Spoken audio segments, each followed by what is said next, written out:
Hi friends and support பண்ணுற அனைவருக்கும் மனமார்ந்த நன்றி. இன்றைக்கி என்ன பார்க்குறீங்கன்னா, வீட்டிலேருந்து தான் ஃப்ரெண்ட்ஸ் பப்பாளி பழம் பறிச்சிட்டு வந்தேன் மரத்துலேருந்து.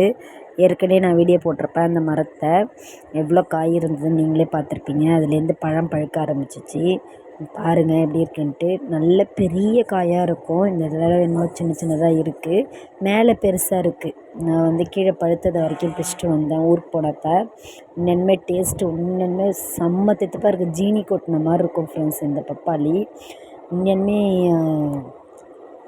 2 பீஸே சாப்பிட்டாலே அப்படி திகட்டுற மாதிரி இருக்கும், அந்தளவுக்கு இனிப்பாக இருக்கும்.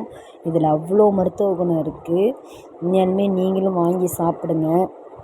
அவ்வளோ நன்மைகள் இருக்குது இதில் அதிகமாக விதை இல்லை ஃப்ரெண்ட்ஸ். இதில் கம்மியாக தான் இருந்தது.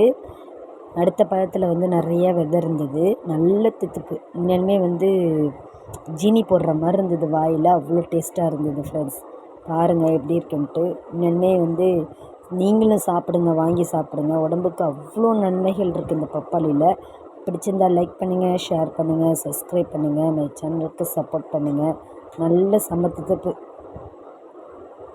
இது இயற்கையாக எந்த உரமும் போடாமல் இயற்கையாக தானாக விளைஞ்சது. ஆனால் எங்கள் வீட்டில் சப்போர்ட் பண்ணுங்கள் ஃப்ரெண்ட்ஸ், லைக் பண்ணுங்கள். தேங்க்யூ.